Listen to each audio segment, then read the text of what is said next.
Hello friends, इस video में हम लोग ग्रेजुएशन सेशन 2023 से 27 के सेमेस्टर 1 एग्जाम में आपको किस प्रकार से कॉपी लिखना है, कितना क्वेश्चन मिलता है, जैसे कि इस एग्जाम में क्वेश्चन कितना लिखना है, टाइम मैनेज कैसे करना है, पहले एग्जेक्टिव लिखे या सब्जेक्टिव लिखे, लॉन्ग क्वेश्चन का आंसर कितने पेज में लिखना है, शॉर्ट क्वेश्चन का आंसर कितने पेज में लिखना है, और आंसर के लिए आपको इंट्रो, बॉडी और कंक्लूजन किस प्रकार से बनाकर लिखना है ताकि आपको अच्छे मार्क्स मिले। इन सभी के बारे में हम डिटेल्स में समझेंगे। और सबसे पहले हम आपको बता देते हैं कि ये जो एग्ज़ाम होगा आपका वो 70 नंबर का ही एग्ज़ाम होगा, क्योंकि टोटल तो 100 नंबर होते हैं, लेकिन आपका 30 नंबर का एग्ज़ाम इससे पहले जो कॉलेज में हुआ है उससे मिलेगा, और यहाँ पे 70 नंबर का होगा। टोटल 100 मार्क्स होंगे आपके। सबसे पहले हम आपको कॉपी दिखा दें तो कुछ इस प्रकार की आपको कॉपी दी जा रही होगी, जिसकी चौड़ाई अधिक होगा और लंबाई कम होगा। इसमें आपको जो राइट साइड में यानी लेफ्ट साइड में जो जगह छोड़ना होता है, कितना जगह छोड़ना है, इसके लिए आपको क्या करना है कि सबसे पहले कॉपी को 5 भागों में मोड़ लेना है, 4 और 5। उसमें से एक भाग आपको छोड़ देना है और बाकी 4 भाग में लिखना है। ज़्यादा छोड़ देंगे फिर भी दिक्कत हो जाएगी, ठीक है। उसके बाद है यहाँ पे ऑब्जेक्टिव क्वेश्चन। सबसे पहले आपसे ऑब्जेक्टिव और सब्जेक्टिव पूछा जाता है, तो इस समय से जो 23 से 27 का सेशन है उसमें आपसे ऑब्जेक्टिव पूछा जाएगा, जिसमें 10 क्वेश्चन होगा, ठीक है। ऑब्जेक्टिव पे 10 प्रश्न ऑब्जेक्टिव में होगा, जो टोटल 2 मार्क्स का होगा, यानी 20 नंबर का आपका ऑब्जेक्टिव होगा।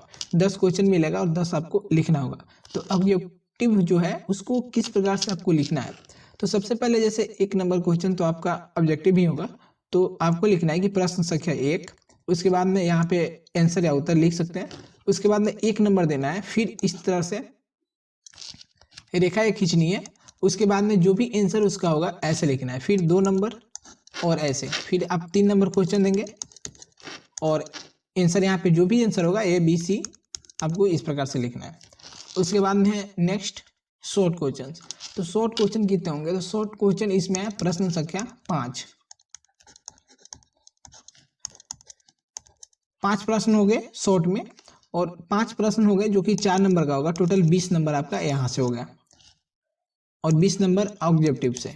तो ऑब्जेक्टिव 20 और शॉर्ट क्वेश्चन 20, यानी टोटल 40 नंबर होंगे आपके यहाँ से। तो शॉर्ट क्वेश्चन में किस प्रकार से लिखने हैं, तो जो भी शॉर्ट क्वेश्चन होगा उसे हम आगे बताते हैं। तो शॉर्ट क्वेश्चन में आपका 5 नंबर का क्वेश्चन है, सॉरी 4 नंबर का क्वेश्चन है शॉर्ट। तो शॉर्ट क्वेश्चन आपको लगभग 2 पेज में लिखना है, ठीक है। 2 पेज में लिखना है। तो यहाँ पे हम देखते हैं कितना है। तो क्वेश्चन कितना लिखना है, तो हमने देख लिया ऑब्जेक्टिव। यहाँ पे ऑब्जेक्टिव 10 क्वेश्चन जो 2 मार्क्स का है। यहाँ पे शॉर्ट क्वेश्चंस जो 5 क्वेश्चन आपसे पूछा जाएगा, जो 4 नंबर का होगा, 20 नंबर का। उसके बाद में यहाँ पे हम देखते हैं लॉन्ग क्वेश्चन। तो लॉन्ग क्वेश्चन यानी दीर्घ उत्तरीय क्वेश्चन आपसे 3 क्वेश्चन पूछा जाएगा, जो 10 नंबर का होगा, ठीक है। 3 प्रश्न 10 नंबर का होगा, 30 नंबर का, यानी कि ऑब्जेक्टिव 20, शॉर्ट 20 और 30 लॉन्ग, टोटल 70 नंबर का होगा आपका, ठीक है। उसके बाद में हमारा कौन सा पॉइंट है, हाँ, कि टाइम कैसे मैनेज करना है। तो टाइम मैनेज के लिए आपको क्या करना है, टाइम मैनेज करने के लिए सबसे पहले हमें OMR शीट जो भरना है, इसके लिए हमें कम से कम 20 मिनट, ठीक है, 20 मिनट लग जाते हैं आराम से। इसमें जो भी डाटा है उसे फिल करना है लगभग 20 मिनट में। उसके बाद में शॉर्ट क्वेश्चन और लॉन्ग क्वेश्चन छोड़ देना है। पहले हमें ऑब्जेक्टिव बनाना है इस प्रकार से, जैसे मैंने आपको दिखाया था, इस प्रकार से आपको ऑब्जेक्टिव बनाना है। इसमें लगभग आप 20 से 25 मिनट आप इसके लिए निकाल सकते हैं, ठीक है। उसके बाद में हम शॉर्ट क्वेश्चन पे जाते हैं। तो शॉर्ट क्वेश्चन में आते हैं। यहाँ पे शॉर्ट क्वेश्चन हमें 5 लिखने हैं, ठीक है। 5 प्रश्न लिखना है, यानी कि एक के लिए हम 15 मिनट लगाएंगे। एक में हम 15 मिनट में लिखेंगे और अच्छे से लिखेंगे। किस प्रकार से लिखना है बताते हैं, लेकिन 15 मिनट लिखेंगे, लगभग 75 मिनट्स लगेंगे आपके 5 क्वेश्चन पे। तो इसके लिए आपको जो भी 4 नंबर का क्वेश्चन है, तो 4 नंबर का क्वेश्चन है, तो इसके लिए आपको 2 पेज लिखने हैं, ठीक है। 2 पेज में लिखा होना चाहिए। तो 2 पेज में, कम से कम 2 पेज नहीं तो 3 पेज भी हो सकता है, 2 या 3 पेज में इसे लिखना है, जो कि 15 मिनट में ही लिखने हैं। 15 मिनट से ज़्यादा टाइम लगेगा तो फिर नहीं हो पाएगा। उसके बाद में नेक्स्ट हमारा है, और लिखना किस प्रकार से है, तो आपको इस प्रकार से बिल्कुल ही नहीं लिखनी है। जैसे यहाँ पे प्रश्न संख्या जो भी है 2 3 4 लिख देना है उत्तर, और इस प्रकार से आपको बिल्कुल नहीं लिखना है। कैसे लिखना है, तो इधर देखिए, आपको इस प्रकार से लिखना है। पहले जो भी क्वेश्चन है पैराग्राफ चेंज करके लिखना है, जैसे 2 या 3 पैराग्राफ चेंज करके लिखना है। जैसे यहाँ पे क्वेश्चन चंद्रगुप्त द्वितीय के बारे में पूछा जाता है या चंद्रगुप्त विक्रमादित्य की उपलब्धि, तो आपको सबसे पहले इंट्रोडक्शन देना है। उसके बाद में हम आगे आपको बताते हैं। यहाँ पे लॉन्ग क्वेश्चन का टाइम पहले देख लेते हैं। तो लॉन्ग क्वेश्चन के लिए आपसे 3 क्वेश्चन पूछा जाता है, तो इसके लिए लॉन्ग क्वेश्चन लिखने में आपको लगभग 20 मिनट लगाना है। ठीक है, 20 क्वेश्चन लॉन्ग, 3 है यानी कि 60 मिनट ये हो गया। 75 मिनट शॉर्ट में था, और 20 या 20 मिनट ऑब्जेक्टिव, और यहाँ पे OMR शीट भरने में। ठीक है, तो कुल मिलाकर आपको 3 घंटे हो जाएंगे। तो इस प्रकार से लिखना है लॉन्ग क्वेश्चन 20 मिनट। 20 मिनट कितने पेज में लिखने हैं, तो लॉन्ग क्वेश्चन को आपको लगभग 3 से 4 पेज में लिखना है। 4 पेज में ही बेटर रहेगा, लेकिन 3 या 4 पेज में लिखने हैं, और 3 पेज से कम नहीं होना चाहिए, नहीं तो फिर मार्क्स कटेंगे और 10 मार्क्स आपको नहीं मिल पाएगा। लगभग 6 से 7 मार्क्स में ही रह जाएंगे। तो लगभग 4 पेज में लिखना ही है।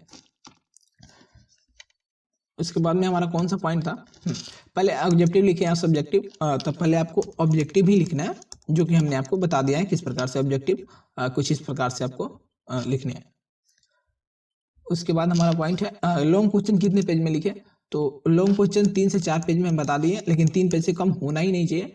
4 हो जाए, 4 पेज होना ही चाहिए, लगभग 4 पेज होना चाहिए। और टाइम एक क्वेश्चन में लॉन्ग में 20 मिनट लगाने हैं। शॉर्ट क्वेश्चन कितने पेज में, शॉर्ट क्वेश्चन 2 से 2.5 पेज में लिख सकते हैं। ठीक है, 2 से 2.5 पेज में, 3 भी हो जाए, लेकिन 2 से 2.5 पेज, 2 से कम नहीं तो फिर भी आपको 4 नंबर की जगह पर 2 नंबर ही मिल जाएंगे।